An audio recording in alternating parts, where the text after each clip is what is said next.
Hello, drafters.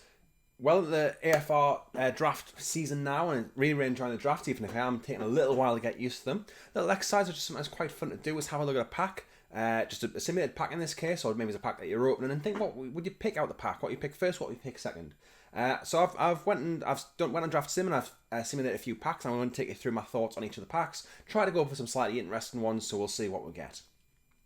In the first pack, we have a rare which is really cool and constructed, but it's not the best in limited, and it's Bard classes. You're going to play this very, very rarely, because I don't think the effect is very good, and I think that's quite widely agreed on.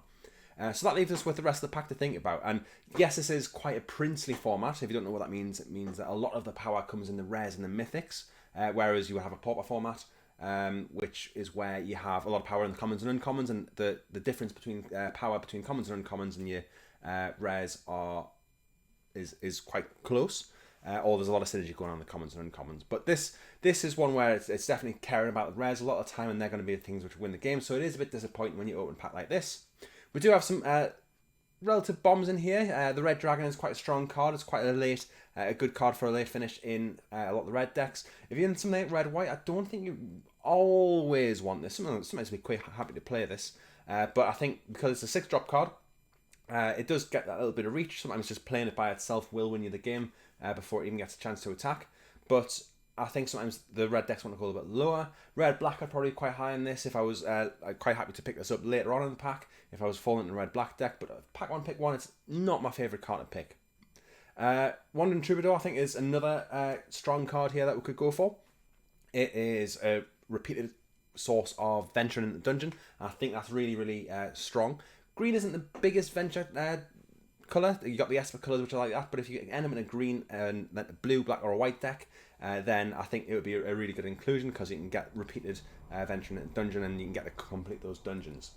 Another one I would think about is Arborea Pegasus. It's just a really good aggro card. It can get you through for those last points of damage. It's a 4-drop rather than a 6-drop like the Red Dragon.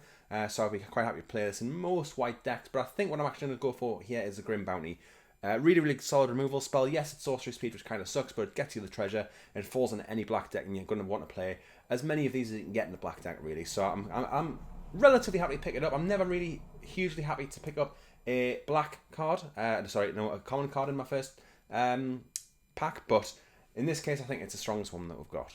This next pack, it's another one with a not too great rare. That's going to be quite common here because I think that's in this set in particular, it's where the pack one pick one becomes a lot more interesting. And there's not all like that. We've got some with quite good rares, but I'll talk you through them. Dungeon Descent is pretty bad, to be honest. It requires way too much for you to activate it, and it's just a really, really dull and boring and pretty useless card, if I'm totally honest. If you do get activated, that's something which you could put on the achievement list from my last video, but it's not something which I think is really, really exciting to do, and the payoff isn't even that great. However, the Prosperous Innkeeper is fantastic. It fits in life gain really well. You get a repeated source of life gain. You get a treasure from it. The 1/1 for 2 isn't fantastic, but it's still a body that you can chump block with if need be. So that's a really strong card. Critical hit I'm not as big on. Lurking Reaper, it's got some cool things it can do, but yeah, I think I'd want to be really into that. And in the commons, in this draft sim, you get the foil cards as well. So you got 2 Faraday's Fireball you could choose from here. But there's not a lot going on, so I think here it's quite an easy pick on Prosperous Innkeeper. And second, I'd probably go for the Fireball. Feel free to let us know if you disagree with that pick and you've got a different first and second pick in the comments, because I think this is a pack which there's a few different options, but I think most people would probably go for the Prosperous Innkeeper first if you're not rare drafting at all. While I talk about the comments, if you are enjoying the video, if you're enjoying the content, if you're enjoying the discussion, send a comment in the chat down below. And also give us a like and a subscribe because it does help a lot. But without too much further ado on that, let's get on to pack 3.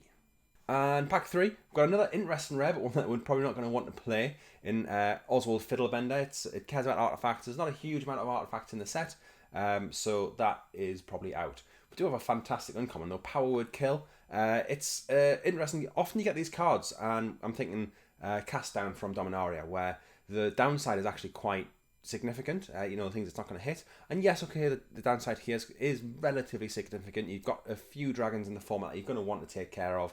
But to be honest, the rest of the stuff that it's going to take out, or the rest of the stuff that it misses, and angels and demons and things like that, then it's going to, angel, demons, devils I think it is, it's going to they're not very common. So yes, okay, they might come up once or twice that you can't kill their devil god or whatever like that, or demon god, but you know it's going to be generally fine. So I think Power Word Kill is pretty strong here, and probably a quite easy first pick. Again, we've got Faraday's Fireball we'll go for here, and Baron Mind Sorcerer I'm not a huge fan of. I think I've came up on a little bit, I'm still not huge on it, and I think actually I'm going to go down and probably go for the Pegasus after this. The commons are quite stacked here actually, but you got the Ranger, you got the Pegasus, you got the Wind Seer, which is quite strong, and Briar's Weaponry and Thieves Tools aren't bad either, so it's quite a good pack from the commons, but unfortunately the rare wasn't quite there. The next pack, it is a bit of a stronger pack. You've got Dragon Turtle up there in the top left, and that is probably going to be the rare I'm going to choose here. I think it's, you know, it is a strong card. I don't think it's on the level of a lot of other rare cards though.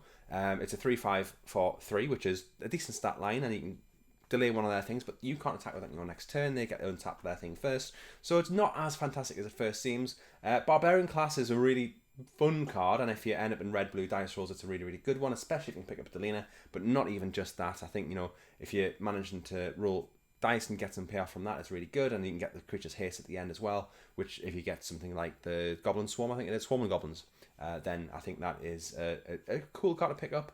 Other than that, Eyes Beholder, really solid removal spell, 6 mana. You would expect it to take out anything, and it pretty much does. I'd probably take that over the Grim Bounty in this case. Although thinking about that, maybe I wouldn't, because I like the Grim Bounty. It also takes up pretty much anything, doesn't get around indestructible, but it's not a huge amount of that, and it's cheaper than get the treasure. So actually, yeah, Grim Bounty over Eyes of the Beholder.